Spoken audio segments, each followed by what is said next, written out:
What's up, everybody? Everybody, this is Presto. CorporalNosaj. And you are listening to the most special of special live streams for E3 2021. We wanted to do this as a live episode just because this is crazy. We're living in some crazy times, and E3 was crazy, and yeah, it's pretty wild this year. And by wild, I mean like not in a good way. My background is gone. That's another thing. The E3 was so bad this year that Corporal actually got deported out of Florida, back to Florida. I owned and just left. No, Corporal is traveling for work, and so he's joining us from another part of Florida. Super interesting, I know.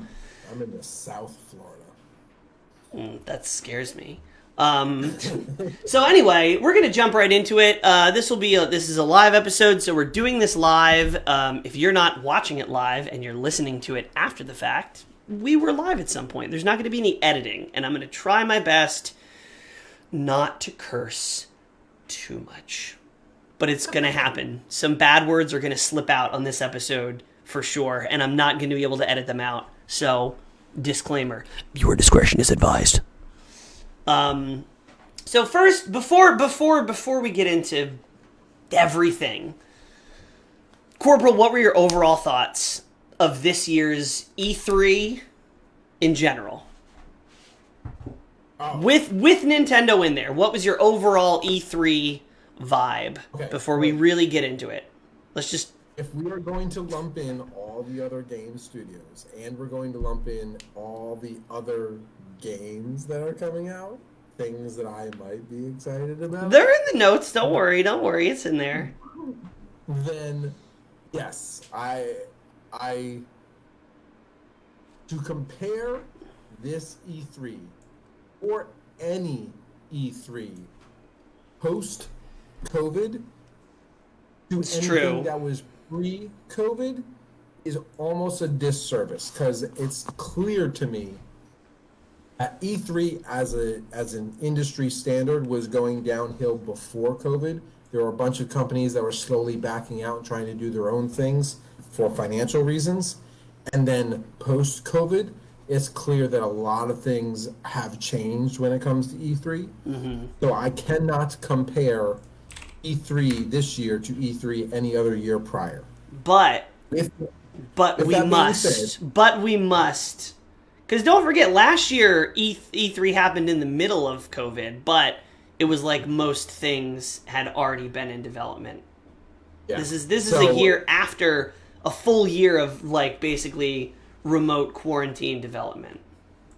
If I'm going to still compare, omitting COVID reasons, then I'm going to say that this year's E3 was probably the worst E3 we've ever experienced as far as excitement, hype, and release information. I would have to agree with you on that. But as a general for what this E3 delivered to me, I'm excited. You're always an optimist, the eternal optimist. I am. So, despite that, I am now in Mexico, deported, on the run. I'm so good. So, my impressions, obviously, considering the circumstances of the world.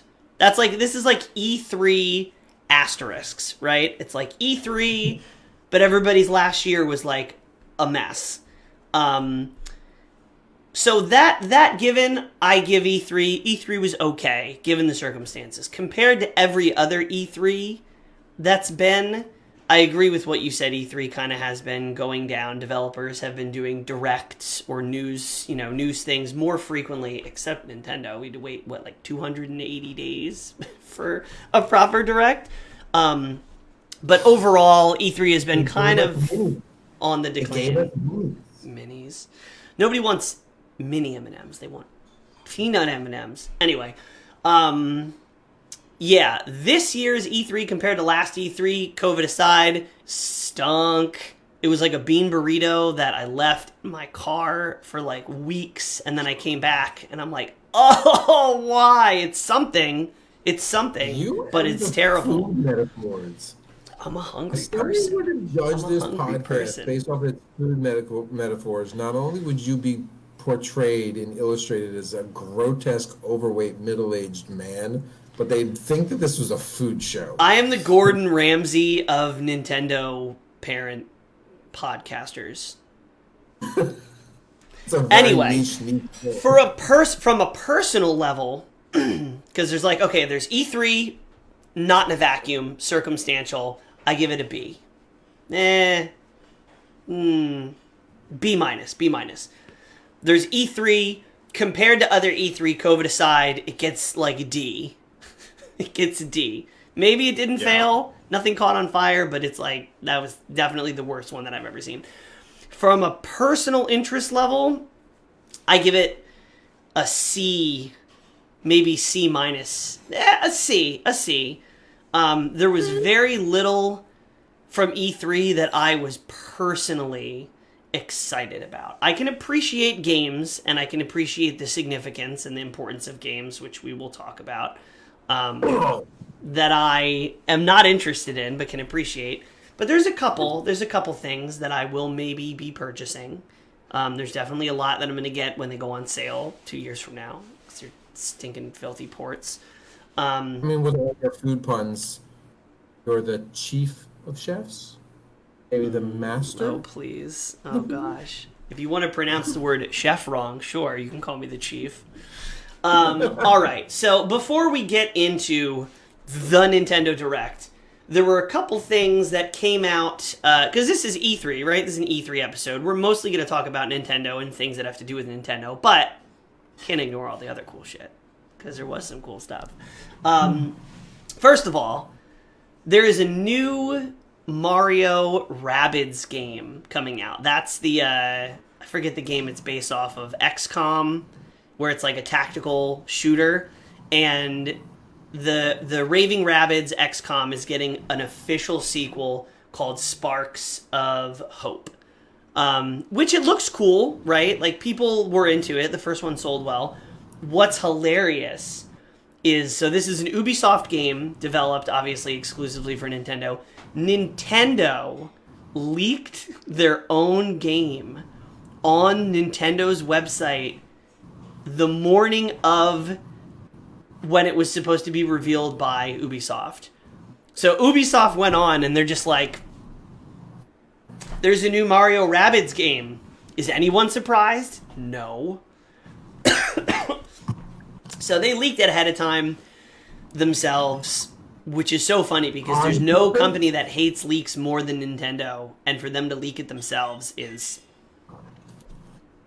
You stole Ubisoft's thunder, and in doing so was a prime example of why other companies are backing out of E3 and doing their own thing. And you just shot Ubisoft's big announcement. Like, what else did they really have to give this year? I mean, yeah, that's probably true. You know what I mean?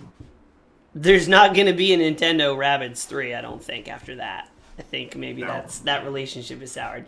I can't remember if this might have come out. I think this came out in Summer Game Fest. I was gonna have this episode be E3 and Summer Games Fest, but Summer Games Fest, like, I don't know, I didn't pay as close attention.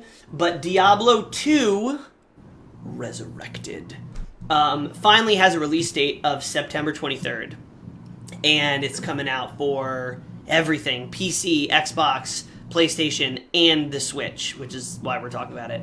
And I think I'm gonna get it. We'll see. Diablo 3.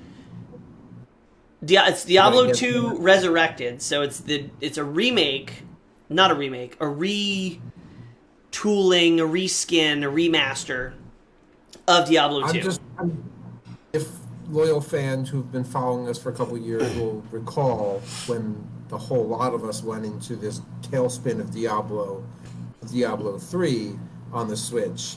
And so that's the condition, though, because Diablo 3 was an excellent, one of the best one of the best ports of a third-party game getting brought to Switch. The animations were great, performance was great.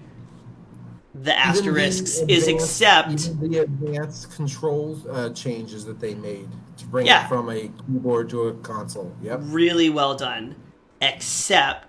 But there were horrible online multiplayer issues, and me, Nick Yeti, and Corporal were all trying to play together, and we couldn't, and me and Nick could never play together, but me and Corporal could, and it was just a mess. So, barring any multiplayer issues, I think I'm going to get Diablo 2. We might even end up streaming it. I'm not sure how good of a game it'll be to stream, but we'll see.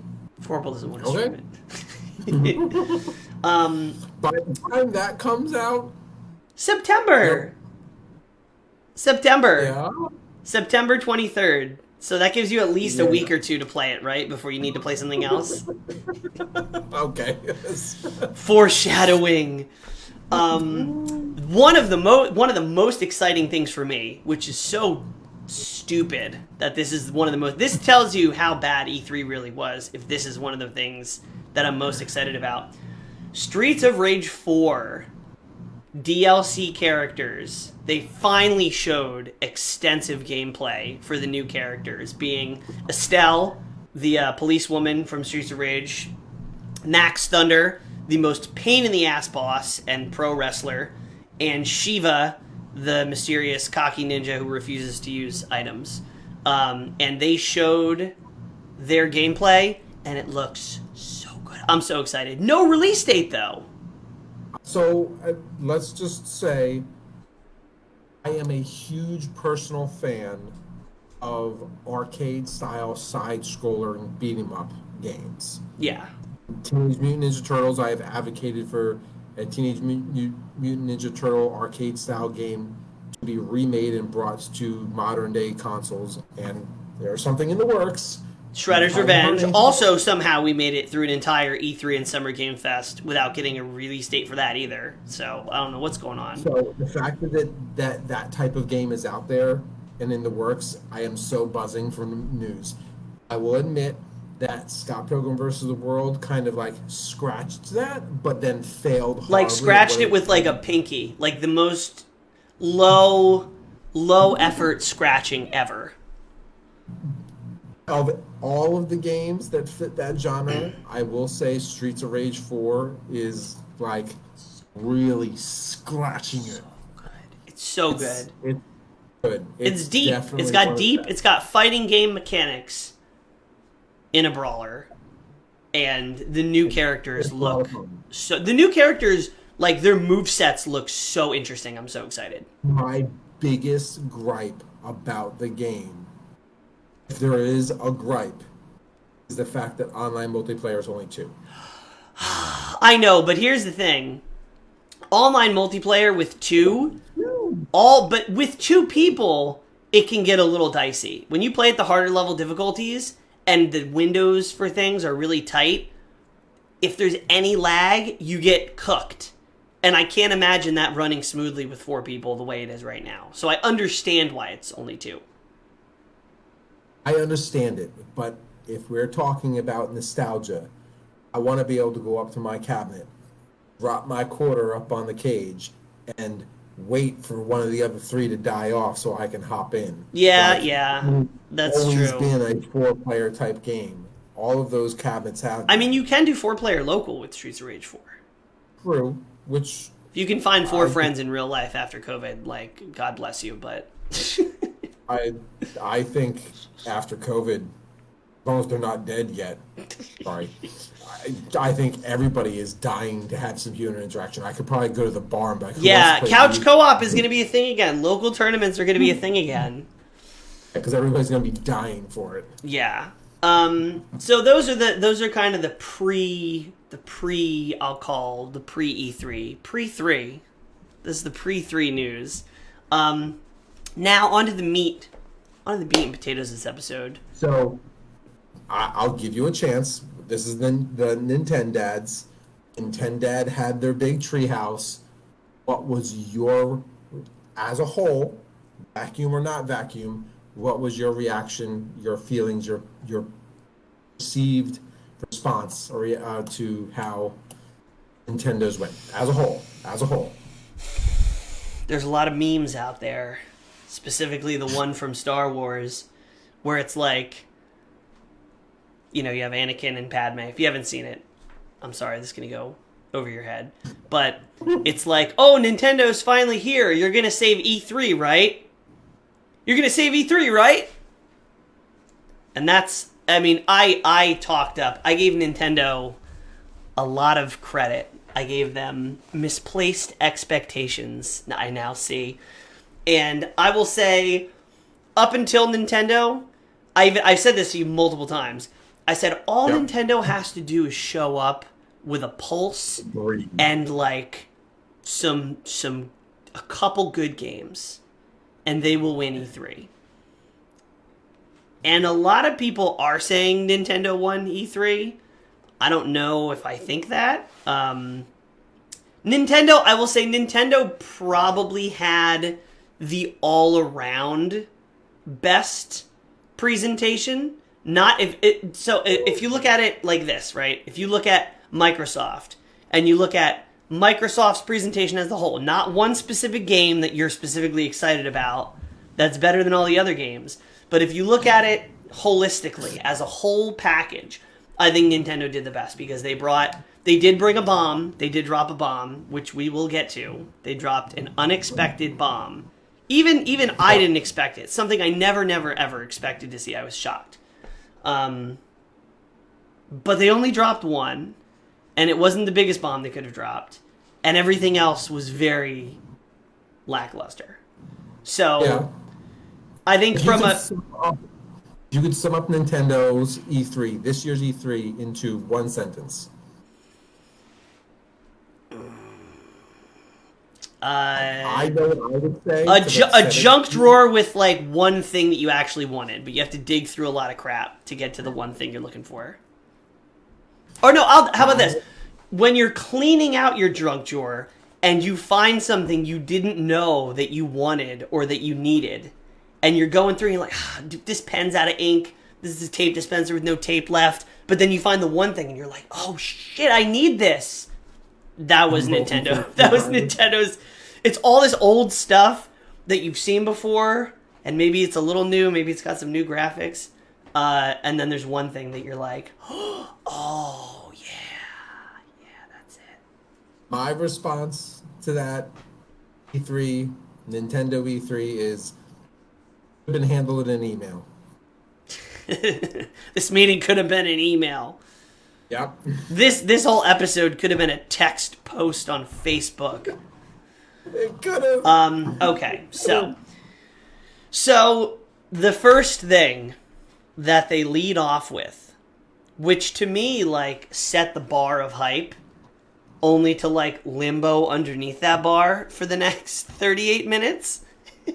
For those of you who saw it, literally opened with Ganon, a major ultimate villain from Legend of Zelda, head being carried to a cliff in someone's arms. Like, I thought we were getting Breath of the Wild. It did look like that. They did that on purpose. There's no way they didn't do that on purpose. There's no way it was, oops. You knew that was their only big thing that they could pull out. They baited the hell out of everyone. We all fell for it. We saw Ganon, I'm like, oh, wow, Breath of the Wild 3's graphics look weird, because that looks like Ganon from his old design. That looks like Ocarina of Time Ganon. Ocarina of Time Ganon? And then he brings another character, and you realize, oh, this is a Smash thing. Yeah. So, Kazuya. And if you don't, Kazuya, it's a Tekken character. It's a main Tekken character. If you've played Tekken, if you're aware of Tekken, even if you don't know Tekken, you can look at the fighter and be like, yeah, he looks like he's from Tekken. Tekken characters come to Smash, which expectation and disappointment of E3 aside, a Tekken character in Smash is dope, right? That's pretty cool. Great. Are there 99 other characters that would have been way more exciting to have in Smash? Yes. I think overall, this wouldn't have been my choice. But it could have been worse. Could have been worse. Yeah. Could have been better. Could have been worse. I think that's how I would sum up E3 for Nintendo. Could have been better. Could have been a little worse. So that character, we're getting more details on that character and his crazy combo game.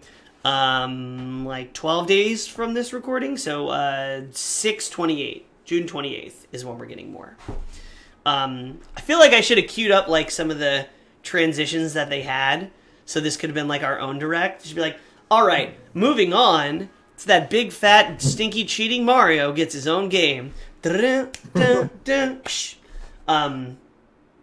WarioWare is gonna be. WarioWare. To be quick and direct, I liked the Wario Wii game that came out. Yeah. So I'm interested in this. It should be really fun with the Switch with the Joy-Cons. I pay $60 for it, probably not. No, but it's not $60, it's $50. They're learning. So does that mean it's going to be $40 at Walmart? Because Walmart usually undercuts the price. So $40 is worth it then. WarioWare looks like a ridiculously fun drinking game. That would be my application. And you know what? If WarioWare has on... You know what? We're going to search this. This is a live episode. Anything can happen. The question is, does it have online multiplayer? I'm guessing that it doesn't. And then Corporal is a pirate. If WarioWare had online multiplayer, it doesn't. No, RIP.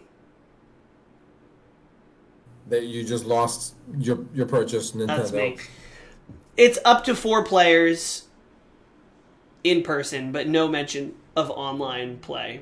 I guess it would. I don't know how you would do it in online play because they're mini games. A lot of them are motion controlled. But if there was a situation to play this with people as a drinking game, I absolutely would. I'm sold instantly. This beats the hell out of Jackbox. Definitely, I would rather play WarioWare over beers than Mario Kart. That's just facts. But no online. I'm old. I don't make plans with people in person very often. Corporal's always down in Florida and such. So WarioWare, mildly interesting. Maybe pick it up for it. You know what? It would be. We're the Nintendads. We have to come at this from a parental thing. If your kids are old enough that you want to expose them to crude humor with farts and stuff, this would be an excellent game to play with your kids. Yeah. Absolutely. Actually, it would be a really good... Now I'm seriously considering this game. If it goes on sale, this would be perfect. I think older kids might not be as interested, but 4, 5, 6 years old, it'd be a riot, right? It's fart jokes. That's peak. I mean, Little Red, he's 8. He would enjoy this. Yeah. I mean, I've never played a WarioWare game either, so I'm spectating from the outside. But I think a lot of these mini games it's the same thing. Any game that's it's great to play with your kids, it could also be great to play with adults over drinks. Who drink? So WarioWare's coming out. Do you even know this next title? Because I don't think a lot of people will, but anybody who does know it is frothing at the mouth that it's coming out. I saw it, I read it, watched the trailer for it, and then I tried to double tap the screen, skip forward as fast as I could. Some anime stuff. Shin Megami Tensei 5. So Shin Megami Tensei is an old series. It's been around forever. It is the base game that all of the Persona games came from. So it's got a rabid following. And, oh, by the way, WarioWare is coming out September 10th. September 10th. I did manage to scribble down some release dates. Shin Megami Tensei, coming out in November, is a Switch exclusive. Now, that's a big deal because Shin Megami Tensei it's been around for... I remember people playing Shin Megami Tensei on PlayStation 2 when I was in high school. So, it's been around for a while. The fact that they're getting a mainline game in Shin Megami Tensei exclusively for Switch, I could absolutely care less, but it's a big deal. It's as big of a deal as Monster Hunter being a Switch exclusive is, I think. Okay. It's not for me, but if you like it, you're probably very excited about it. Sure. Now, this next game, Corporal, I'll let you. You and I spoke about this. I'll let you introduce this because I have some feelings. I have some mixed feelings on this. You and I spoke about this off camera, and I had some opinions. And I sat back and I rewatched the Treehouse to kind of the direct, kind of re-gauge my emotions based off of your responses to see if I was wrong or not. Mario Party, as a franchise, has been friendship ender. It is pretty beloved franchise. It's almost as beloved as Mario Kart. It's a great family game, has a long history, and many people still to this day declare that Mario Party 64 from the Nintendo 64 was the pinnacle of their best game and map designs that they've ever made. The GameCube ones were really good too. They were. The Nintendo 64 and GameCube games for Mario Party, that was like the golden age of Mario Party for sure. So let's hold that as a little bottle and put it over here on the shelf for a minute. Mario Party, what was it? All Stars is the new one? Is the one that's on? So they were doing Mario Party like 1, 2, 3, 4, 5, 6, 7, 8, 9, and then the last one that came out was Super Mario Party. And it was kind of like a soft reboot because they're like, all right, now we're done with that. We're gonna do, and maybe that's what's gonna happen with Mario Kart eventually. It's gonna be Super Mario Kart instead of Mario Kart 9. But yeah, so Super Mario Kart. Super Mario Party had potential. The rebranding. Whoops. I just hit a button. I hit a button and did a transition by accident. There we go. I fixed it. Nope. It's broken. It's broken forever. This is what happens in live shows. We have May transitions going over. Okay, it's fixed. Sorry about that. So you had Super Mario Party, which had the expectation of the rebranding and bringing in all great new things. On the Switch, in this modern era, you had the ability of bringing in DLC, adding maps, adding characters, adding mini games, and there was hope for a broader future. Right? Super Mario Party. The only Mario Party without a number. But a longer lifespan. And then we get this little announcement of Mario Party 64. We're going to take it back off the shelf, put it in front of the mirror next to Super Mario Party. And at first, I saw DLC. Same. I saw DLC. I saw the opening of the gate for potentially making Mario Party worth that $60. Well, and so Super Mario Party came out, I don't know, like a year or two ago, and you never had, it was a non-starter because there was no online play for Mario Party.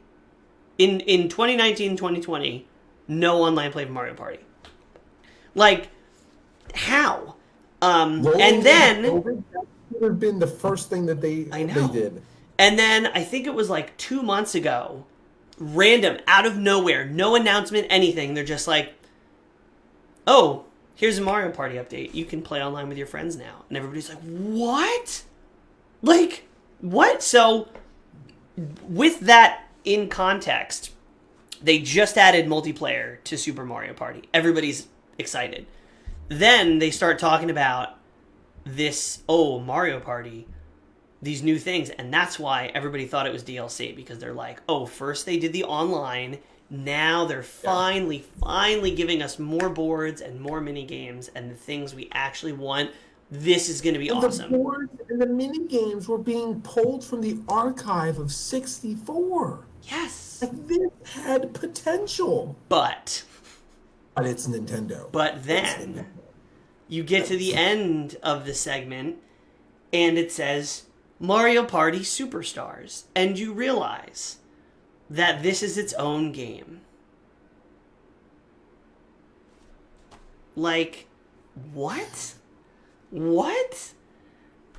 So, if there was no Super Mario Party and they released Mario Party Superstars, I would be mildly excited, because it's the best, arguably the best era of Mario Party being brought in, and it has online multiplayer from the get-go. Hundreds of old, not just from Mario Party 64, but from other previous Mario Party minigames. But given the context that they've had this bare-bones, disappointing Super Mario Party out, they just added it with online play, and then they're like, oh, just kidding, here's what you really want over here. You have to buy a full new I don't know if it's going to be $60. I don't think they dropped a price. But I would have paid $20, maybe $30 for a Mario Party DLC if it was going to be like a season pass type thing with all of the 64 games, all the 64 minis, all the 64 maps, maybe even some of the characters brought back. Like, I would do that. Yeah. Reskin, totally. But that's not the case. It's one of those, it's the most Nintendo thing, right? Nintendo makes incredible games, awesome products. Like, there's nothing like the magic of first-party Nintendo games. But somehow, they always manage to do some nonsense that just, like, you can't help but facepalm right before you reach into your wallet and buy their bullshit. It's so disappointing. So disappointing, I'm ready to move on and be disappointed again. Yeah. So we're reaching the more exciting announcements here. Arguably, the next two things we're going to talk about are either the best and the very best, or the worst and the very best. But you go ahead, because this is your baby. This is your thing to throw off a cliff. I saw Big Daddy, black screen and Big Daddy standing in center stage, and was like, ooh, I know who he is. Ooh, he's gonna give me something good. Ooh, what's gonna happen? And the first thing they talk about is DLC added for Zelda Hyrule Warriors. Like, yeah. That okay. I got legit worried when he came out and started talking about that. I was like, no. This isn't going to be the Nintendo Direct again, where you say, sorry, we don't have any news about Breath of the Wild 2, but here's Skyward Sword. Like, I got really nervous. So, yeah, continue. So, Skyward Sword HD, they presented it with some added information, with some different graphic looks. There was some things that were different that it got me a little interested. So I let Skyward Sword. They're trying to sell it, because I don't think a lot of people are interested. I mean, a lot of people are interested. Like, it's going to sell like hotcakes, but it's like... So then he reaches in and he grabs the Hyrule Warriors DLC. And I'm like, okay, we're flirting with my desires. We're... Maybe? Stop the foreplay. Give me what I want. And then Buddy reaches into his pocket and pulls out this big old... I don't even know how to describe this thing. It's the Game & Watch. It's the same mini Game & Watch that is the Mario 35th anniversary Game & Watch. They took that hardware, They probably realized they made too many of them, and they made a Zelda one for the Zelda anniversary. It really feels like they had extra and they just did this. They had extra. They had to reskin it. They uploaded some more games onto it, and they're like, "Let's make money." It really feels like they took their old homework. Don't get me wrong. Zelda franchise has a long history of some of the great old classics. A lot of people who are hardcore fans like myself grew up on those old Game Boy games. Yeah, but how many different releases? Like, how many times are they going to release A Link to the Past? How many times? They are going to continue. Leave the game alone. Leave it alone. Anybody who wants to play it has played it. Uh-oh, Corporal's frozen. Corporal's face is frozen in the most angry face ever. Oh, no, wait, you're back. Okay. Your face literally froze, like growling at the screen like you were hulking out. Uh-oh, Corporal's frozen again. Live episode, everybody. Live episode. You better be connected to that hotel Wi-Fi. Yeah, I am. I'm back. So, all that aside, they do the little thing. Oh, November 12th, you can get the Game & Watch thing if you ever wanted to play Zelda and get arthritis at the same time. But then, of course, he does the classic, and we have one more announcement. And tell us what you saw, Corporal. It was Breath of the Wild. It was Breath of the Wild. It's what I wanted. I've been saying this for 2 years now that we should have had more Breath of the Wild. Breath of the Wild was one of the best Zelda games that was created, and all of you who want to sit there and say otherwise, you're welcome to your opinions. Yes, Ocarina of Time and Majora's Mask and all that. It's okay to be wrong. It's your right to be wrong. It's your right, but Breath of the Wild was the most world interconnected, expanded display and representation of Hyrule that we've ever gotten. I absolutely loved it. I am playing it again. It's over there. Even I ended up getting it again on the Switch instead of the Wii U. So worth it. And the first trailer that we got for Breath of the Wild 2 had some strong Majora's Mask feels. That dark, edgy horror feel. We saw Zelda with us as Link and Zelda together in a room in a cave exploring. Like Tomb Raider action. Felt creepy. Like maybe she'd finally be a tag team, or she at least be with us on a portion of our adventure.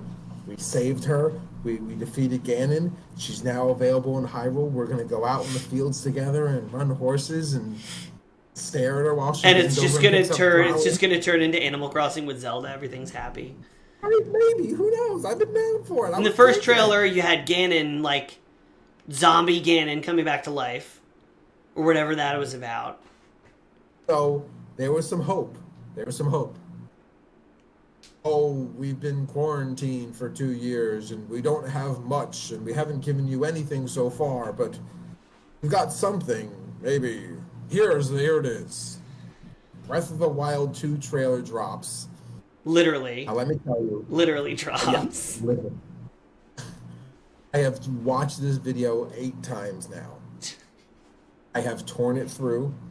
I have watched every other podcaster and YouTuber's representation of what they were able to pull from it. From what I can gather, we are going to have, like, the first 5 minutes of the game is going to be dark. Zelda's going to be ripped from our arms and taken away from us again, and it's going to be a re-rinse and repeat. The only difference is there's some floating islands. And, like... It's like, we really need to sell that Skyward Sword remake, so let's just... Exactly. Like, I know that Skyward Sword had floating islands and then the ground was flooded. Like, I knew that was going to have some sort of play in Breath of the Wild 2. But, dear God, like, could they have done... So, yeah, if you haven't seen the trailer, go watch it. go watch it. It's worth watching. But it's basically Breath of the Wild world, but large chunks of Hyrule are now floating in the air, which could be cool, could be interesting. I think it might, unless you can turn into a bird and fly, though, I think it's going to feel a lot more restricted than Breath of the Wild 1. I can't imagine that it's not. You sit on some water and you evaporate up into the sky, and then you pull yourself out of the watering hole. Yeah, like, I don't know what. Well, I think I understand how that works, because in the trailer they show multiple things that show Link manipulating time on a macro level of things. That's a part of his mobile phone app that he has. His eye slate, his eye Sheikah slate. So it's got some interesting new mechanics. He got his eye Sheikah glove now. Oh yeah, hand, the power glove. The power glove. You said this in our conversations before. It now looks a little more on the side, because Breath of the Wild 2 was originally supposed to be DLC, and then they were like, oh my god, this is so much DLC, we're just going to make a new game. And I think in this trailer, it showed the bones of that. You're right. This trailer showed me that this was DLC. Now, there's a lot that we haven't seen, and they've got 3 years of development on this game that we still don't know about. So maybe the trailer we got was the DLC trailer that we were supposed to get, and there's a lot more that's coming out. Let me tell you, what we did see made it look like Hyrule, but then also portions floating. So if we get the exact same map with also portions floating, you must have a lot of floating parts in order to make the world feel new and fresh and interesting. The only thought that I can have is that Zombie Ganon comes and destroys Hyrule and blows it apart and separates it to all of these different areas, and now it's an all-new map with an all-new mechanics and like waterfalls, and like you get a whole new world. They're really going to have to scramble it for it to make it feel like a new game. Exactly. Otherwise, it will just be a DLC. I am so excited. I will buy it day one, and I will play the living hell out of it. I will stream it, and I will champion my way through in order to beat it, and I'll cry when Mipha dies and do it all over again. But, God, it better be fresh. Yeah. See, I am not super hyped on it. At no point I've been like, oh, Breath of the Wild 2! Like, it's really cool. Like, I get Breath of the Wild is great and important and wonderful, but I've never been personally super excited, and this trailer did exactly nothing for me. It didn't move my needle at all. I'm still very lukewarm about it. So that is actually a comment that I had made. I guess it was on Twitter. I got information. The excitement level. You talk about how when you do video editing, you can see your volume bars jump. Like you talk and you can see it reaches to a certain point. And you talk and you talk, and it gets to the same point. You talk and you talk, it's the same point. But at no point does your peak break. Right? So last year's trailer, and talk, and it got me to a point. I'm like, okay, this is where I am. This year the trailer breaks. Yeah. It's like to go to the classic Presto food metaphors. It's like you go to a restaurant and they just keep bringing you appetizers, and you're like, give me a main course, give me something good. I'm sick of like Cobb salad and French onion soup. It's like those things are yummy, but like I need food. I really do make everything into food, don't I? We did not get anything of an entree. But you know what?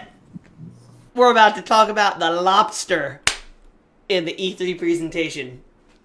Now. Hold on. We're about to talk about the thing that in this E3 presentation was the lobster. Yes. Is it really a lobster? It's a lobster. It's a lobster. Pinch. Okay. Pinch you. You're lucky it's got the rubber bands on still from the store. You're lucky. So this, I would say, this announcement is the biggest genuine surprise announcement at E3, period. Not just for Nintendo. I think this was the most out of left field announcement that any company made at E3. I feel like this was the only big surprise of the entire thing, which is super sad. But it was something. It was definitely the highlight of Nintendo's thing. And there's probably only one other game at E3 that upstaged it overall, but we'll get there. So everybody has been like, please you've been talking about Metroid Prime 4 for 2 years. What the hell is going on? Is it still happening? Did they abandon it? Like, what is happening? And nothing has been happening. We haven't gotten any crumbs anywhere. Corporal, nothing. Dead silence on Metroid Prime 4. And that's fine. That's fine. Like, take your time. Good things come to those who wait and get punched in the face and keep waiting. But they come out and they're like, we just want you to know. And they show the Metroid guy. I forget his name, but like the lead developer of Metroid. They show him. And he's out. And we're like... He's like, I'm just like Breath of the Wild guy. Right? This is like their theme.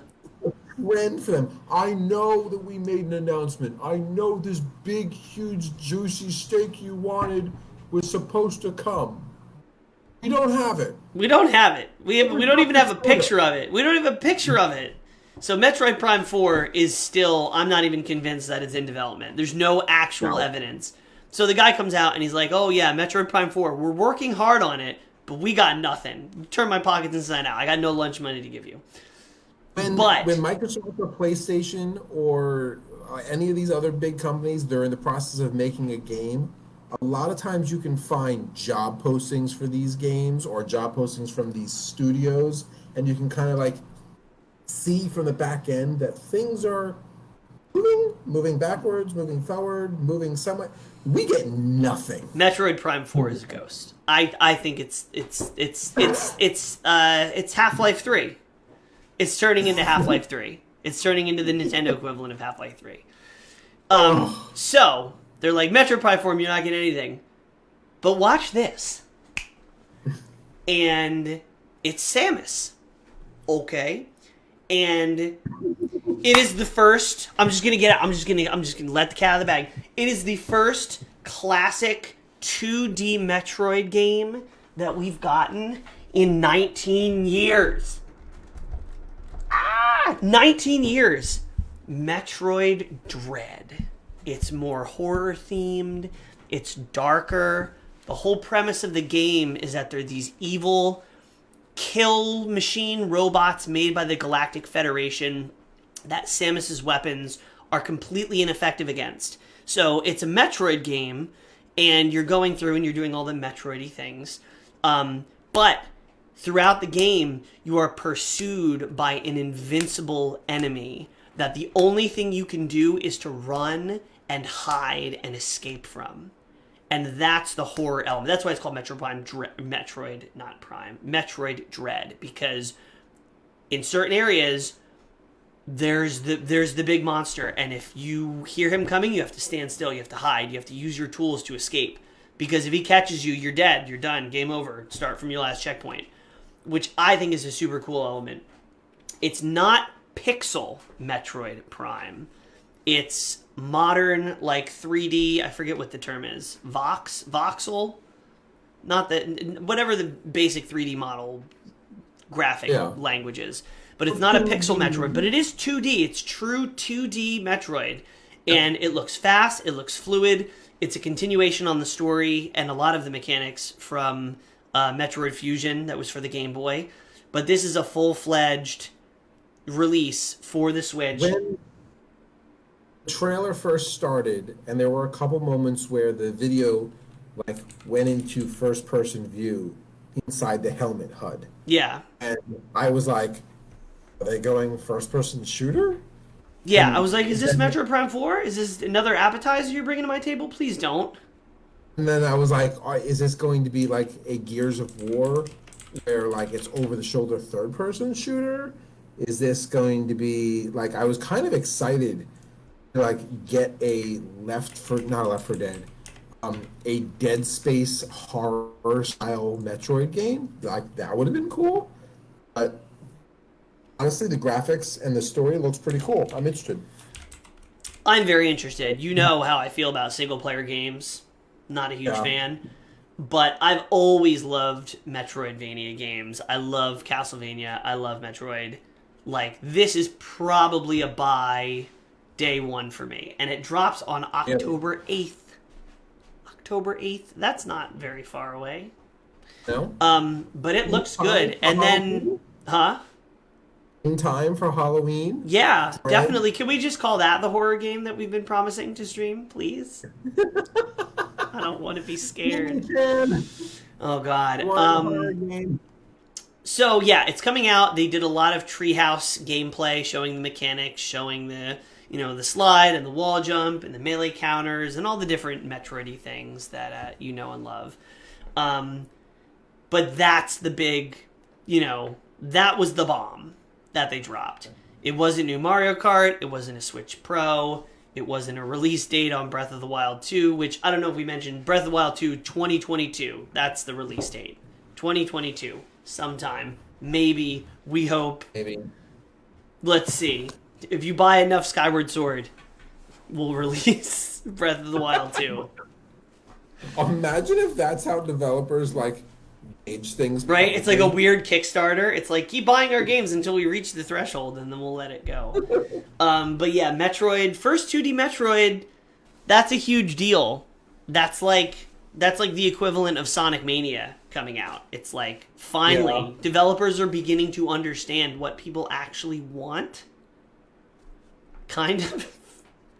Sort of.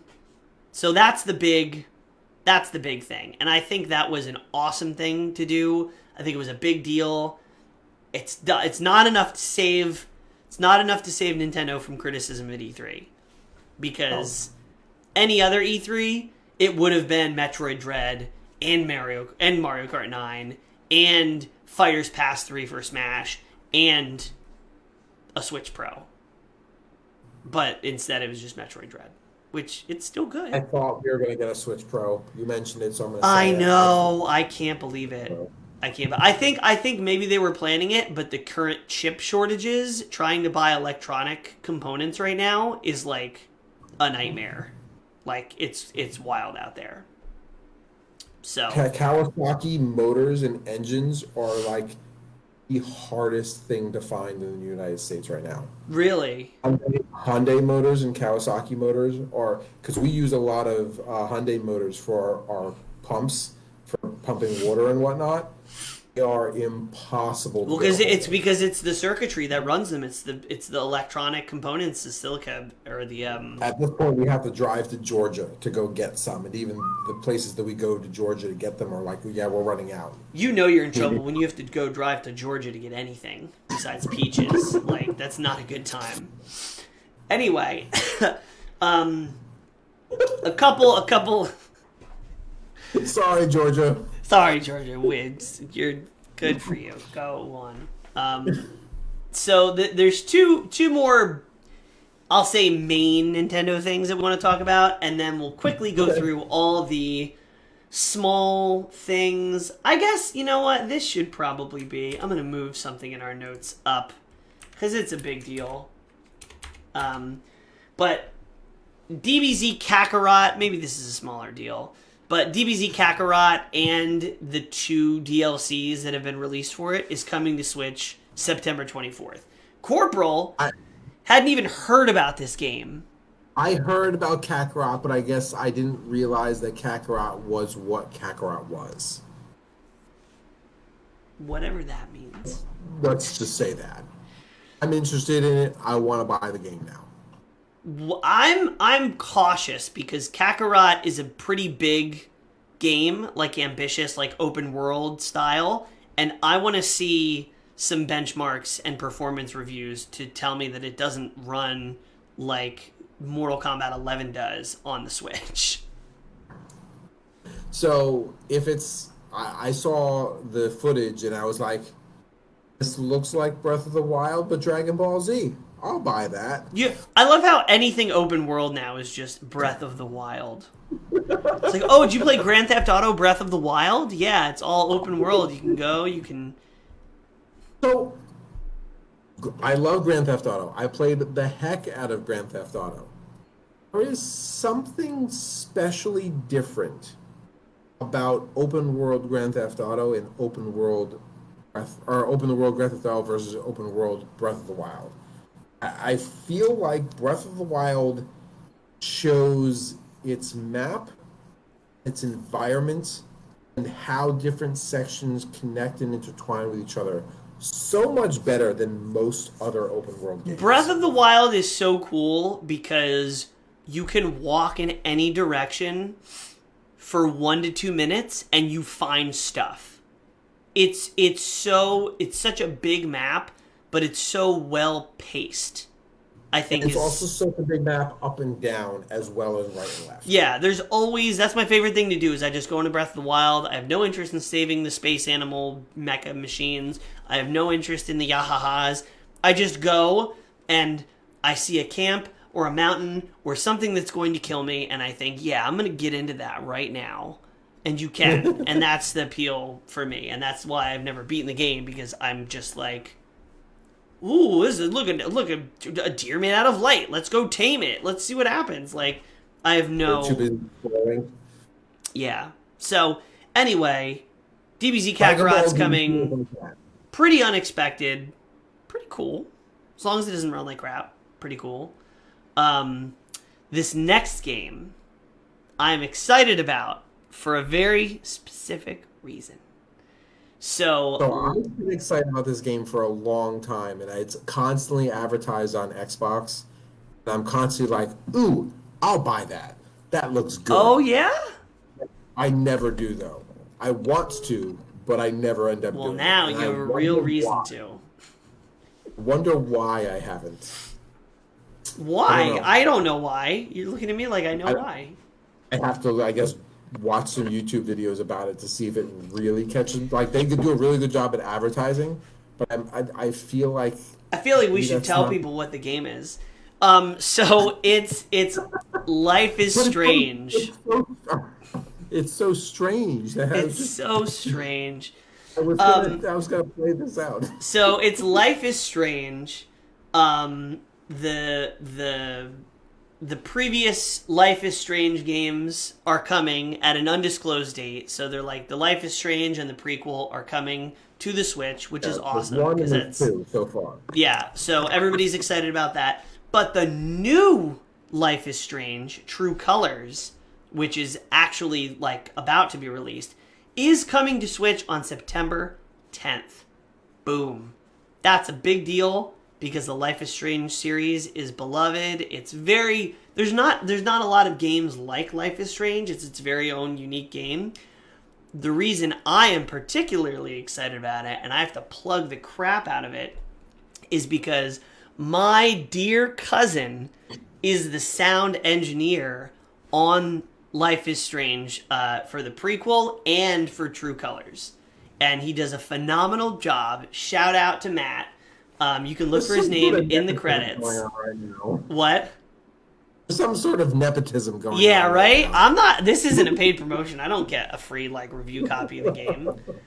But, yeah. So, shout out to my cousin Matt for doing an amazing job on the sound design for these games. I definitely recommend checking it out. I feel like now I have to get True Colors, now that it's for the Switch. It's in my box in more than one way. I have to get it now. So that's exciting. And then, Corporal, do you want to talk about this one? Because you've played these games. Maybe.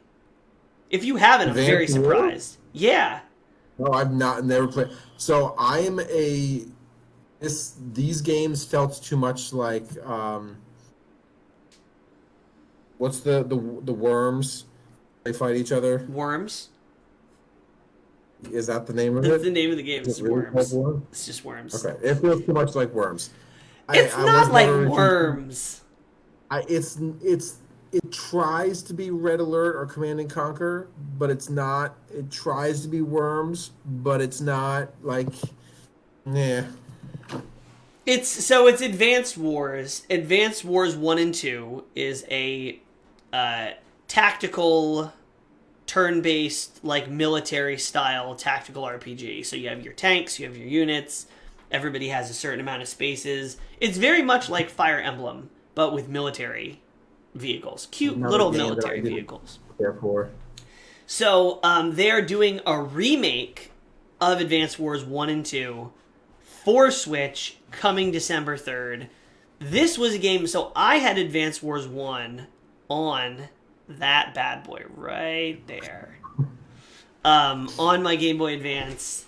And it's a fun game. It's a really fun game. You have to like tactical, like military games. Like it's very much that. It's a very specific type of game.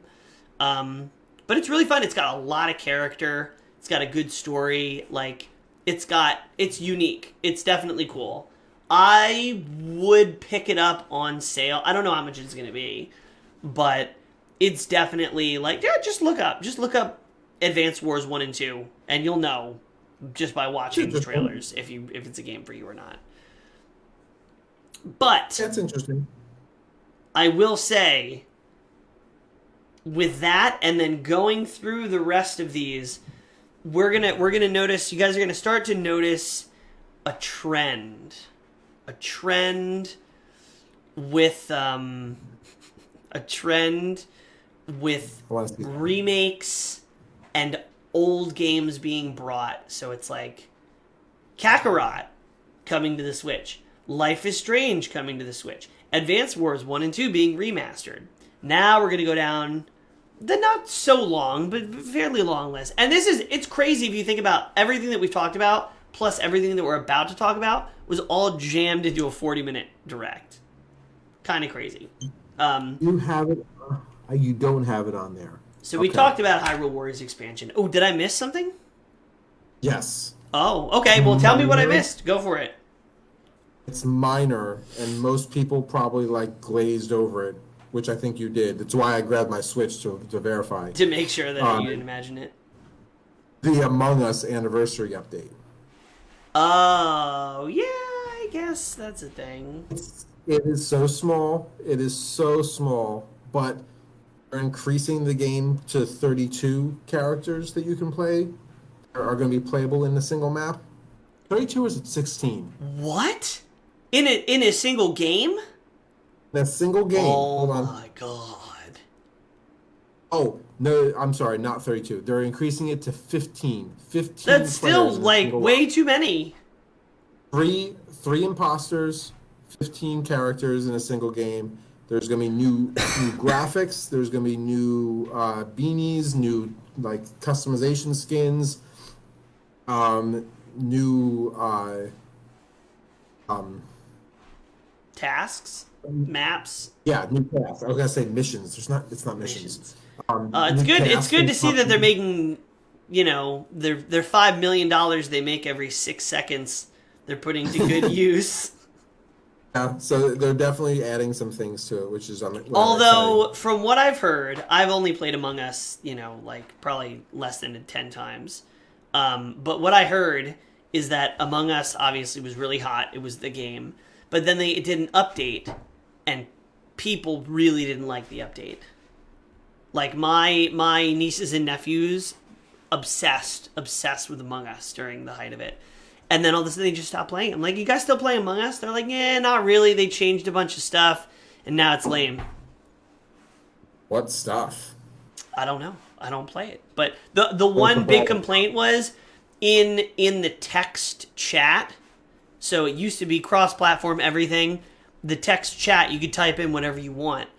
But because you had everybody talking, like, it just turned into chat rooms, unrestricted chat rooms for, like, kids on the internet, which is always gonna go down a bad rabbit hole. They made it so now you can only do canned messages. And so the kids are like, no. Which, I have to say, sucks. because the whole point of the game is to be tricky and like try and convince people. And if you're not doing it over voice chat, you have to have freedom in text. You can't just do canned. Like, that's so like that it's a social game. You don't play it for the mechanics, you play it for the interaction, and to have the interaction be A, B, C, D ruins it. I mean, it's still a cool game because most people play it on with voice chat on anyway. But I can see if you're a kid and you're not allowed on voice chat, you don't have voice chat, you don't have Discord, you have to go through text typing, how that would totally just like, no, over. There's one other thing that we had slightly hinted at earlier. Not really, but sort of. We talked about Teenage Mutant Ninja Turtles. Yes. No. No. Get out of here. Get that. That does not deserve the airtime. You got me so excited for a minute. Jeb baited. But the fact that that's happening means that they are making movement. They are, but like there's still no release date. Not putting money into a franchise like Teenage Ninja Turtles without like trying to make big moves. Teenage Mutant Ninja Turtles has been hanging out too long with Streets of Rage 4. They're like, yo, nobody dropped the street date.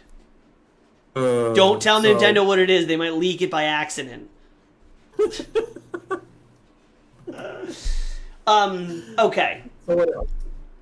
Tony Hawk Pro Skater 1 and 2. The combo pack. They remade it, or they remastered it like a year ago. It came out on everything except the Switch. And we were like, how's it not coming out on the Switch? Well, it's finally coming out on the Switch. Because they were afraid that kids were going to like try to step on their Switches and do ollies. No, Nintendo was like, we're not paying your ransom to get this. And then they were like, okay. And then they watched the sales. And Nintendo's like, we're just kidding. Wait a minute. Just kidding. What?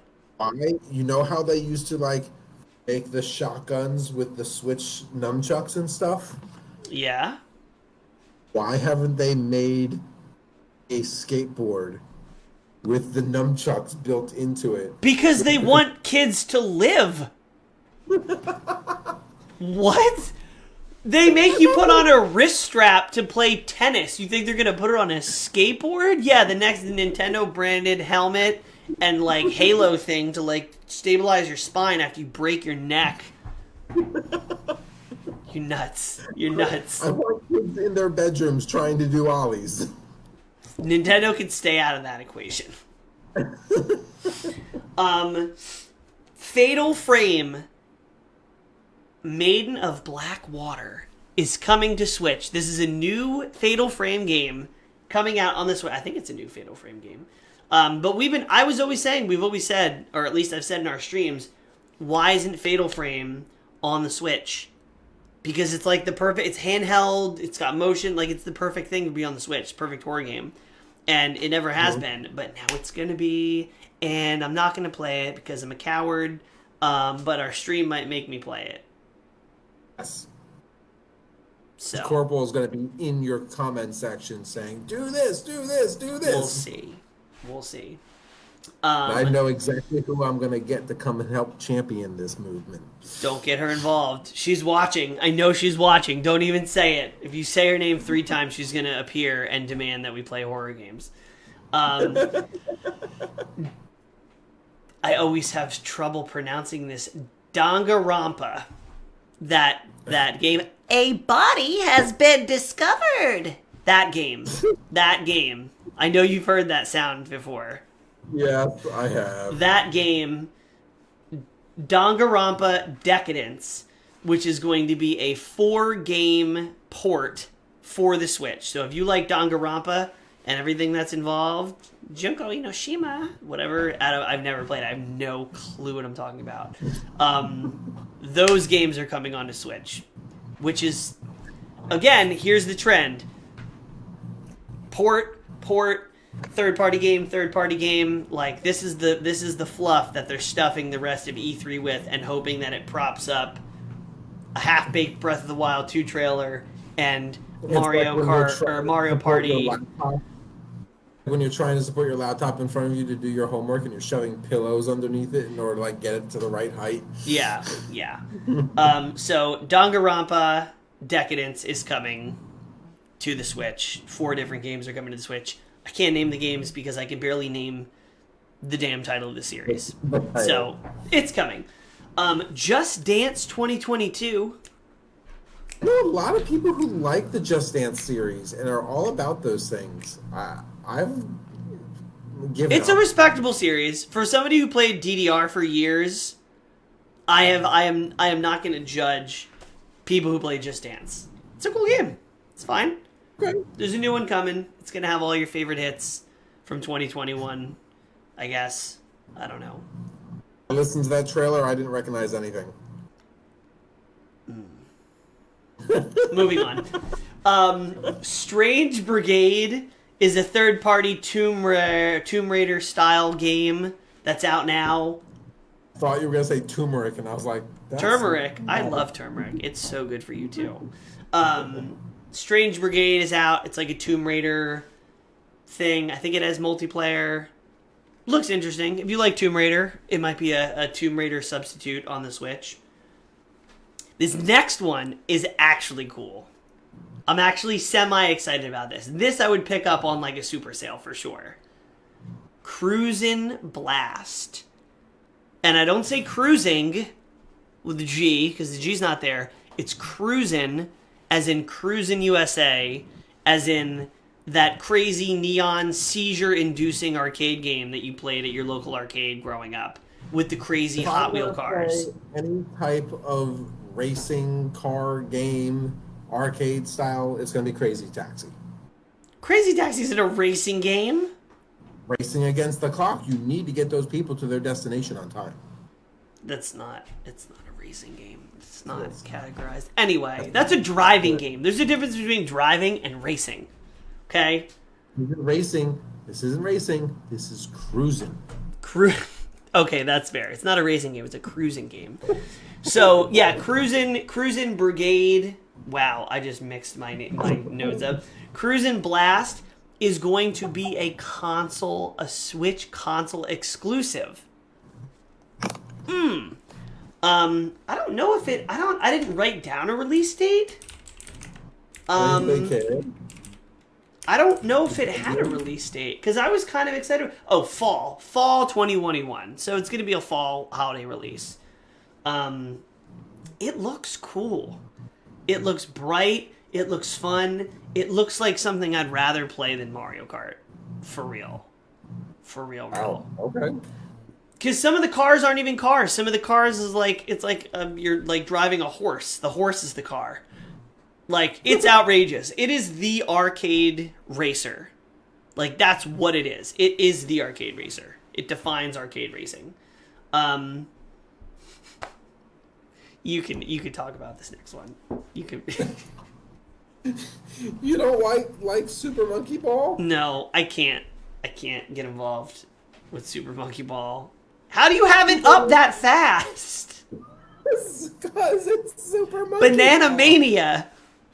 Banana Mania. So, I like the word Banana Mania, admittedly. Despite what anybody likes to say about their exes, one thing that my ex and I used to do all the time was play Super Monkey Ball. I was going to say, remember that this is live, and whatever you're about to say, I cannot edit out. Me and her used to pass the controller back and forth and play this game round for round. I loved Super Monkey Ball. I've never played Super Monkey Ball is a fun game to play. So I was kind of excited that they're bringing Banana Mania remastered to the Switch. Banana Mania. It's a remaster of an old game coming to Switch. Mimi-chan, hello in the chat. I saw you creeping. I don't know if that's like a delayed response, but we were talking about you when we were discussing the horror games. For anybody who doesn't know, we are begrudgingly going to be streaming at least a couple horror games in the near future because of popular demand. Mostly from our dear friends in the Monster Hunter community who have seen me react, who've seen me overreact at anything creepy in any game, signaling that I have a weakness for horror games. to which everyone pounced on me and said, you have to stream a horror game. So we've had a lot of people recommend Phasmophobia, and we've had a lot of people recommend Dead by Daylight. So we might be one, we might do both. We'll see. Halloween is coming. It's not. It's June. Christmas is coming too. Halloween is coming. Thanksgiving's right around the corner. I will play a one night of Dead Space. I will play another night of Five Nights at Freddy's. Dead by Daylight, but we can't wait until October to play horror games. The people want what people want. Oh, you're afraid of being lynched beforehand? Yes. See, even Renee, what's up, Renee? How's it going? Renee, who wasn't even one of the people who initially started this "we need to stream horror games" movement, is now in our chat saying, "Hey guys, I'd love to see you playing those sometimes." Yeah. Translation: I'd love to see Presto scream like an 8-year-old girl. And you know what? We're gonna do it. Dead by Daylight is probably gonna be the first one because it's on Game Pass. We both have it. We just need to put it on. Get your stars ready, ladies and gentlemen. We're gonna run a running pool to how fast it takes Corporal to scream. Okay, I have a thought. I think we should do a star goal for a horror stream. Oh boy. Anyway, moving on. E3 is where we are. So, Super Monkey Ball Banana Mania remaster. Guardians of the Galaxy. I'm interested. It's kind of like a Mass Effect knockoff kind of thing. I'm kind of interested. So Square Enix has gotten so much flack because Square Enix people are like, Final Fantasy, new Final Fantasy, Part 2 of Final Fantasy 7, and they're just like, what do you guys not want to hear any more about? Oh, our Marvel games? We got a brand new one we're going to shove down your throat. And everybody's like, no. Mimi Chan says, oh. I'm not sure if she's saying oh in reaction to horror games being a potential star goal or Guardians of the Galaxy. Mimi Chan, we're going to stream a horror game. I'm kidding. We're not going to hold it behind a paywall. We're going to scream. I mean, we're going to stream. What are you? EA? Yeah, right? No, we're going to make you buy a loot box for the horror stream. A random chance. So, I'll be honest. Guardians of the Galaxy, Marvel is beating a dead horse. Especially Square Enix. Like, bro, I still feel like you did us dirty with Final Fantasy. You need to step it up. Well, and the Avengers game... The Avengers game tanked. The Avengers game failed fantastically. So why... Like, I would understand if the Avengers game was like, oh, like, fantastic. I mean, obviously they started production on this before that, like, did terrible. There's your key right there. When did they start production on this?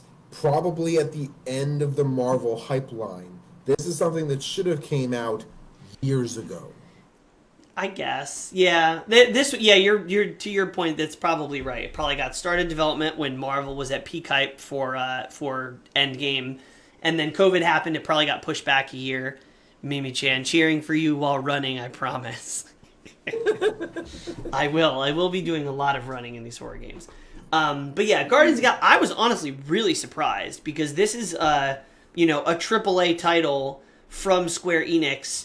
Coming out, usually these are the types of things we see come out. 2 years later, we get the remastered, watered-down version for the Switch. But it's coming October 26th, which I'm not sure if that's the global release date. I think it might be. So that's... I mean, don't get me wrong. I don't mean to poo-poo it. They've already said it's not a live service game. There's going to be no DLC. It's just going to be there. It's going to be a real game where they just say, here's the game. You buy it, you play it, you beat it. That's it. There's no DLC. There's no updates. It's just a game. And it doesn't look like a terrible game. It's just hard to separate Guardians of the Galaxy from the sour taste people have over Avengers. And George is super excited for it. George in the chat is super excited for it. George. 2 Point Campus, 2 Point Hospital, was an indie game that came out.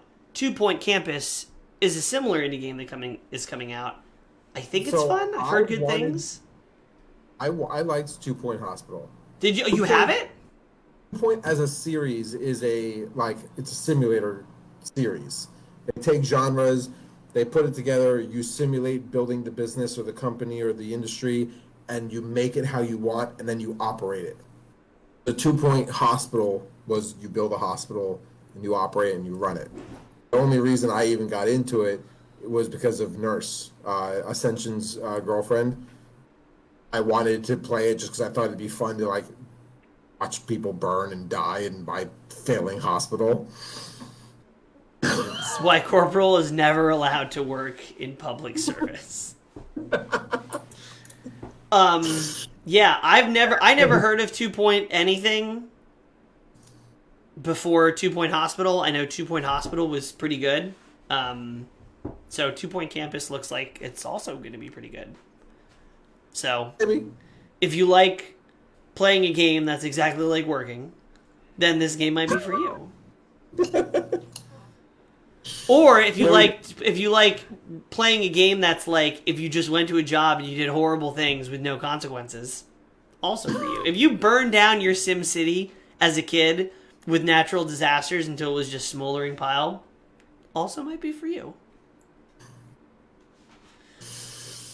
So next one here, Worms. We've discussed Worms.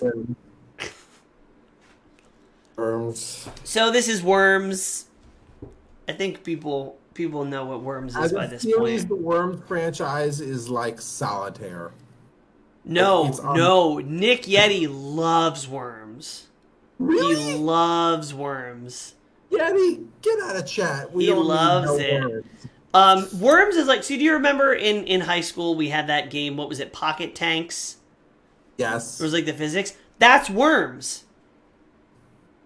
Sure. Not a fan. It's Worms. It's Worms Rumble with crossplay. Nothing like the old ones. It's got crossplay. It kind of looks like there was a lot of stuttering in the trailer, so I think it's going to run like a potato on a stick. I think it's going to be bad. Okay. So, but it's there. It's there for you to play. Astria Ascending is a turn-based RPG that's coming out for the Switch. I think it's a new... What? So from this section, out of all the things that we've mentioned so far, there's 2 games that I might be interested in. Yeah, out of everything...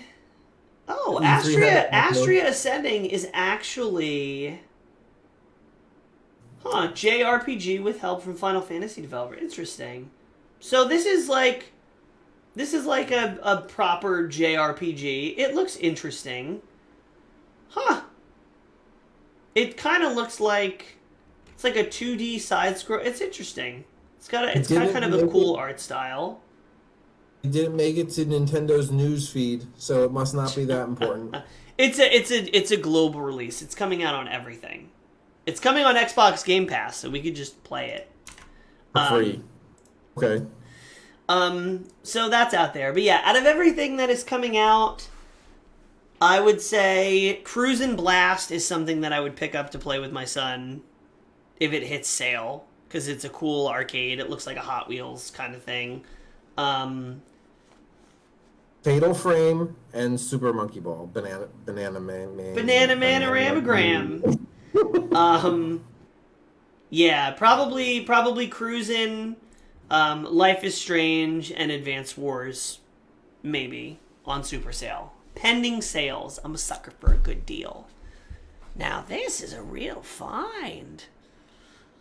My Marge Simpson meme impersonation. That's it for Nintendo. We told you this was a pretty dry E3. Oh, I mean... Mimi Chan's getting Fatal Frame. How would I have guessed?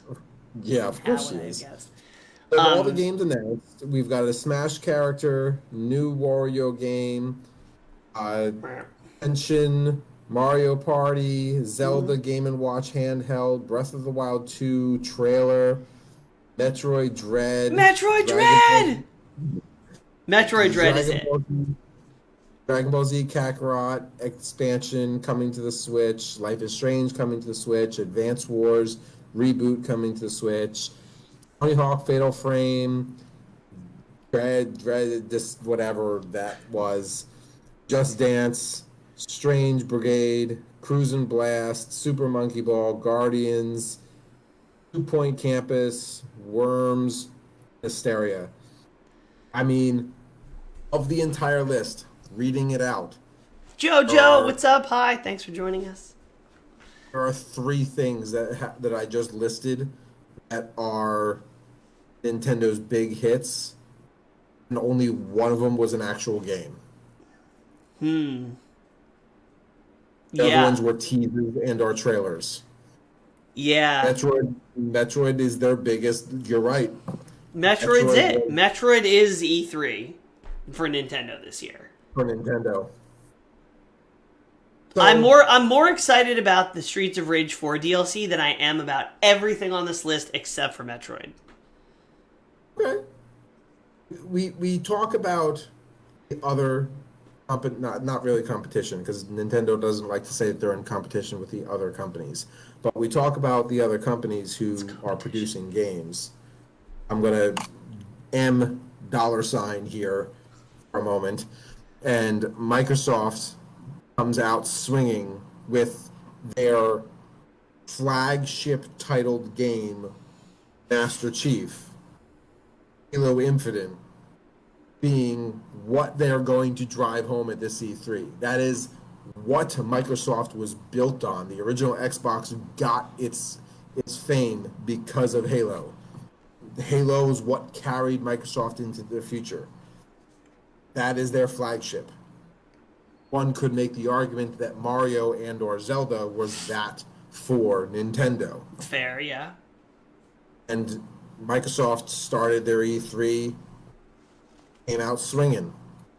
Granted, not everything was spectacular, but that was their flagship. They came out swinging. Well, that's very, I feel like that's very representative of how these companies, like, function as a whole. Is like Microsoft knows its strengths. It's very self-aware, right? Microsoft. Yep. Nintendo knows it's weird, and it makes itself weird, and it refuses to adapt to anybody's expectation. Nintendo plays its own game, and they like to bury the lead, and they like to fluff things up, and they like to make sure that anything they do is a complete picture. Instead of Microsoft being like, you know what? We know what you want. We want Halo. So we're going to do all that. And we have some other stuff too. But you're tuning in for Halo. So we're going to give you Halo. Microsoft's like, thank you for coming on the Direct. We have a game for everybody. Your grandmother, your unborn children, people who haven't played games since the 70s. Like, everything. And they do that whole, like, song and dance. Xbox is just like, Master Chief. And everybody's like, ah! Like, they know how to play the crowd. Master Chief? Excuse oh, JoJo. JoJo says that's what they did last year, too, though, and it's still not out yet. All right, JoJo. JoJo, I hope you brought an ice pack for that burn, because that's true. We could get into August, and Xbox could say, you know what, guys? We really want Halo Infinite to match your expectations, so we're going to have to push it back to spring 2022. It could happen. If Cyberpunk can get delayed 19 times, it's not going to happen, but it could. But it could. I was going to make the point that Nintendo came out and didn't swing. But JoJo, you're right. You're right. You're 100% right. Microsoft came out swinging last year, and they were spinning on the plate. You're right. So it's disappointing. I mean, but let's be clear. Let's be clear. Out of everything, this you're talking to the Nintendads here. We just spent an hour and a half talking about Nintendo games. Halo Infinite is the game that came out of E3. Yes. That's the most exciting game that came out of E3. For me personally, I think overall, I think that's the big story. New 2D Metroid is huge. People are going to play it. It's going to be awesome. It's going to come out. It's going to do fantastic. Halo Infinite is going to be a game we're playing in 5 years, supposedly. If it lives up to what it's big. It is the elephant. It is the only elephant in the room at E3 this year. Sorry to kill your buzz. Kill it, JoJo. I think that is the most accurate statement you can make. Yeah. I said that Nintendo's entire Direct could have been handled in an email. There is nothing in the world that would have stopped me from watching Halo release, because I wanted to see them prove me wrong compared to JoJo's point, what they did last year. Yeah. Oh, hold on. I just remembered something. One more thing. This is possibly my biggest issue with Nintendo's E3 this year. My biggest gripe, my biggest bone to pick with Nintendo is, how are you going to sit there at E3, talk about a Zelda Pocket game, talk about new Mario Party things. You're going to talk about all this stuff, and you have the audacity to not even mention, not a whisper of Splatoon 3. Are you kidding me, Nintendo? Are you joking? Because I'm not laughing. Splatoon 3... Are you serious? Splatoon 3 was the biggest drop out of that last Direct. Yes. Without a doubt. Quite frankly, I could make the argument they should have sat on that news until this E3. They would have gotten absolutely destroyed if they didn't give it up after 260 days without a Direct, because that was the only news in the Direct that anybody cared about. If they came out without that, they wouldn't have made it to E3 because their building would have been burned to the ground.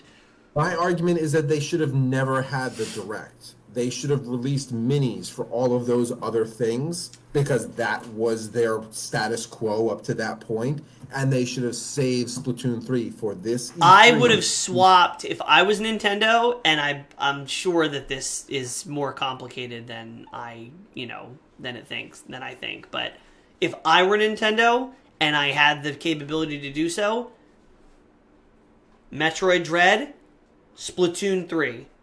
That's how it should have been. They should have announced Metroid DREAD in their own Direct.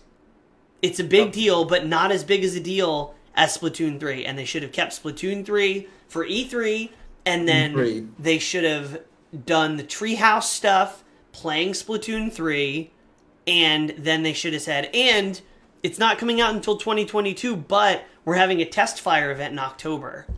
I would have been happy. I would have been so much happier with their E3 presentation if they had focused on Splatoon 3. They didn't even mention it. From a gaming news standpoint, they would have won E3 with that. Now, granted, Halo still, I think, would have carried their weight. I'm more excited about Splatoon 3 than I am about Halo Infinite. Let's be real clear. Where's my squid? Where is it? Hold on. I gotta get this squid. Of course Nintendo's not going to give Splatoon any love, so it's up to us. Damn it. Of course you love Splatoon Good 3 more than Lord. Because you're present. See this? Nintendo, look at what you've made. Don't pretend like this isn't a thing. George, thank you for the 99 stars, my friend. Thank you very much. Very much appreciate that. You are awesome, George. Thank you. I'm putting that in the piggy bank. This is my Splatoon 3 fund. But anyway, I had to get that out. I'm done. I'm gonna use my emotional support animal to calm down. Splatoon 3 was not mentioned at E3. I don't know what Nintendo was thinking. It makes me mad. I am scrolling through Nintendo's news app. There's no mention of it. There's no mention of it. It's buried below remakes and remasters and ports.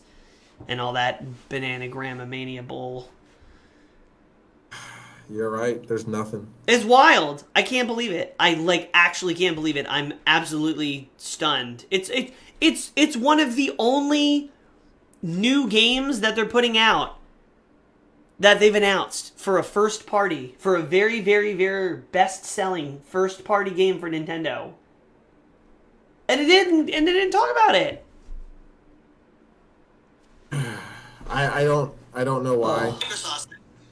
Anyway, so Halo Infinite looks amazing. Here's a question for you, dear viewers, people in the chat, and if you're watching this after the fact. Would you guys hate us if we streamed Halo Infinite when it came out? Because we want to play it. We're definitely going to play it. By the way, if you haven't heard, Halo Infinite multiplayer is going to be free to play. It's free real estate. It's going to be free. It's not going to be ASMR, but it's going to be free. It's going to be free to play, and we're going to play it. And if y'all will tolerate us, how about this? Let's make a deal. Dear viewers. Trade offer, right? Trade offer. You receive me screaming like a girl playing horror games. We receive the ability to play Halo 3 or Halo Infinite without you killing us for playing a non-Halo game. Yeah. So George says, please do. I would so watch it, yes.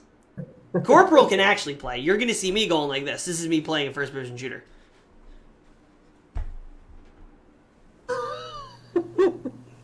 What's the grenade button? What's the grenade button? What's the grenade button? Because grenades, if people kill you and you throw a grenade, then you can get them. Like Junkrat. That's my strategy. Anyway, Halo Infinite looks awesome.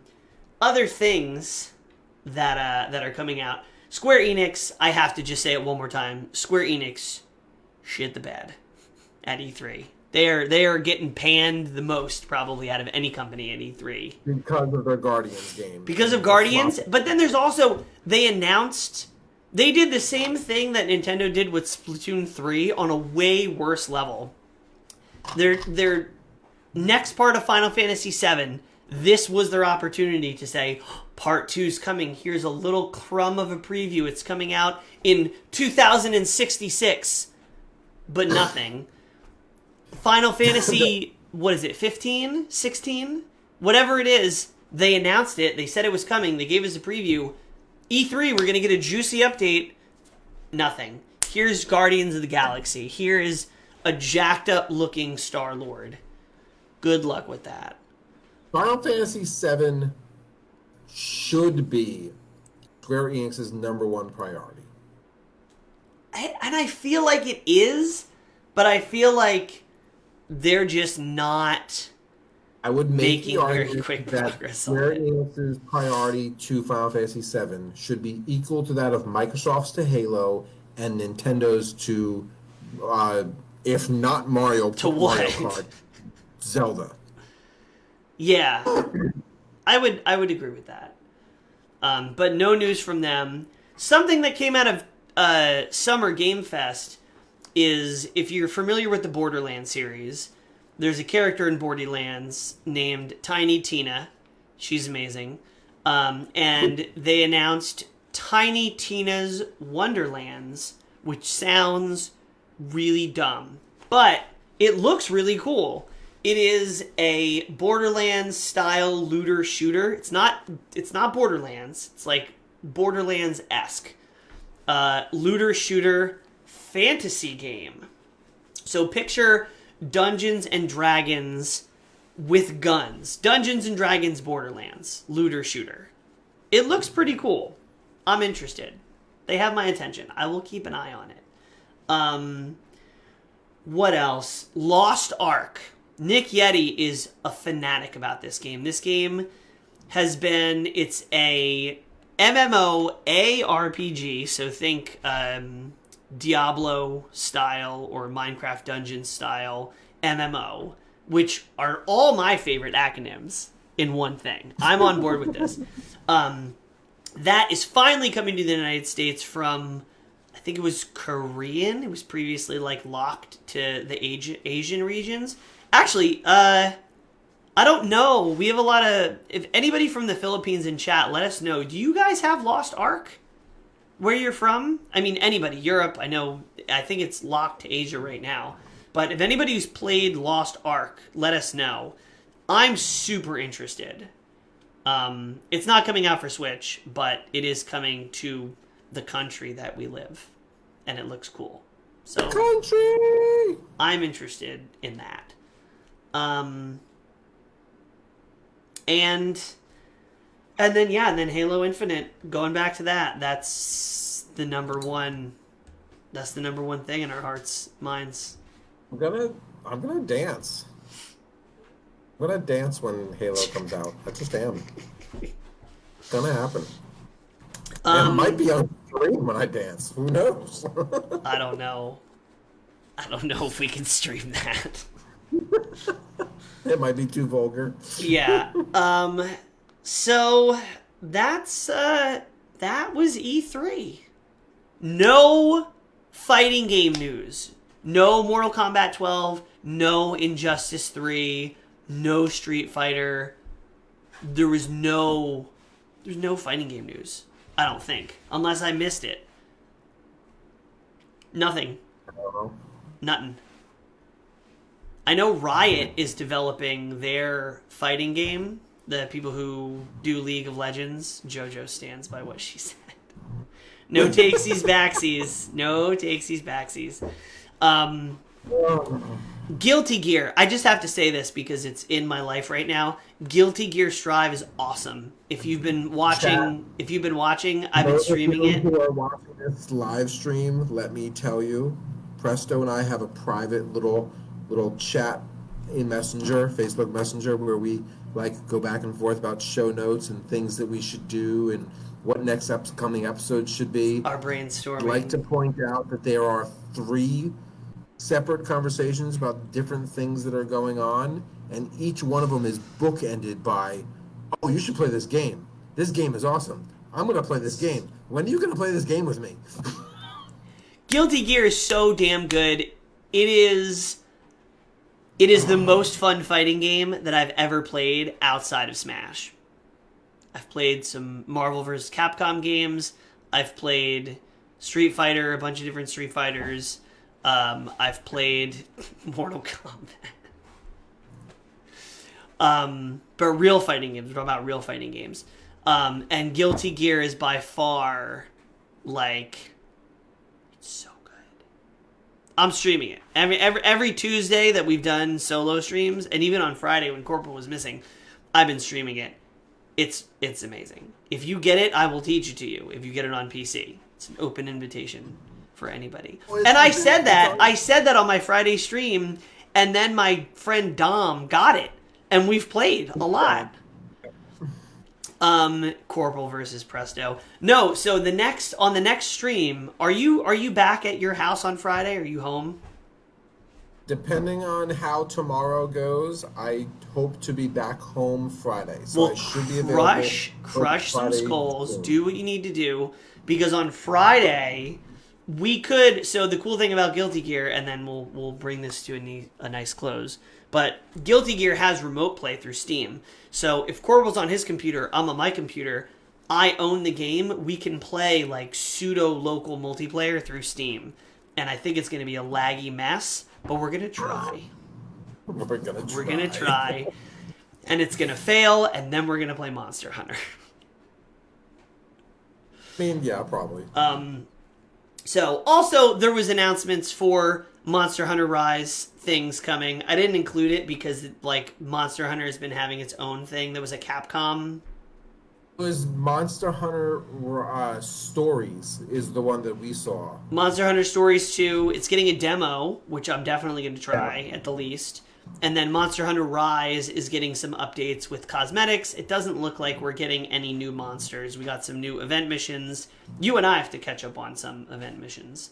Why are you making that face of terror? Corporal's terrified, and his screen is freezing. There we go, you're back. But so yeah, we're gonna play some Monster Hunter in the near future. There were some updates, not much worth talking about, just some like events, cosmetics, DLC, that kind of stuff, like dance DLC and things like that. Dance DLC. But yeah, so that's E3. Pretty lukewarm. We had some really cool things like Metroid DREAD, Halo Infinite. I mean, everybody that's in chat, was there anything from E3 that stood out to you guys or that you guys really wanted to see? What's our side quest, Corporal? We got to do a side quest. This is a proper episode.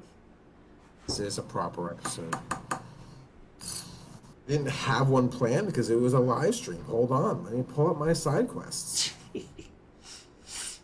What if you could have had one thing at E3, the dream announcement? What would it be? That Corporal got a exclusive play of Halo Infinite.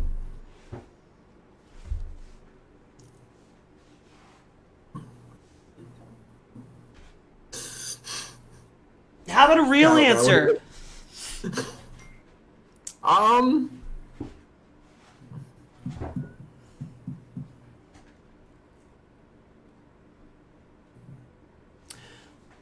go first. I would have, if I got my real wish, I would have wanted to have genuine story-based, detailed trailer, not the story, but like gameplay story of Breath of the Wild. Not what we got. Okay, that's fair. That's fair. My wish list would either be Melee HD, Battlefield looked okay, Avatar maybe. Oh, that's right. Yeah, there was an Avatar game announced. Battlefield does look sick. The new Battlefield does look good. Yeah. Wernicke, aka Shadow Bandit, aka the smartest man on planet, is very excited about Battlefield. That might be a buy for me if people get into it. My dream announcement would have been Melee coming to the Switch. # free Melee, because it still ain't happened. # free Melee. Or a proper online experience for Ultimate, which... With the right netcode? Yes. I really... Like, I know I've said it for so long that my dream Nintendo announcement is proper online for Ultimate, but, like, I don't even know if that would save it for me at this point. It's not. First off, the game is so far old and gone by now that for Nintendo to make that type of announcement would mean that they also have to announce that they dropped that ball. And they won't. Yeah, that's true. Hey, I'll say my dream announcement is the next Smash Brothers game in the series with GGPO rollback netcode. It won't happen. You're not going to get it for another 5 years. I know. Maybe my kids will play it, and I'll be like, I'll be old. It'll be like that meme. I'll be like, when I played Smash, the lag was so bad, it was like, it would freeze every couple of seconds, and it was delay-based, and there was 12 frames of lag from the controller to the screen if you had a perfect connection. And they'd be like, sure, let's get you inside, Grandpa. Let's get you inside. Let's get you in bed. Let me get you some peaches and cream, ice cream, and you can go to bed.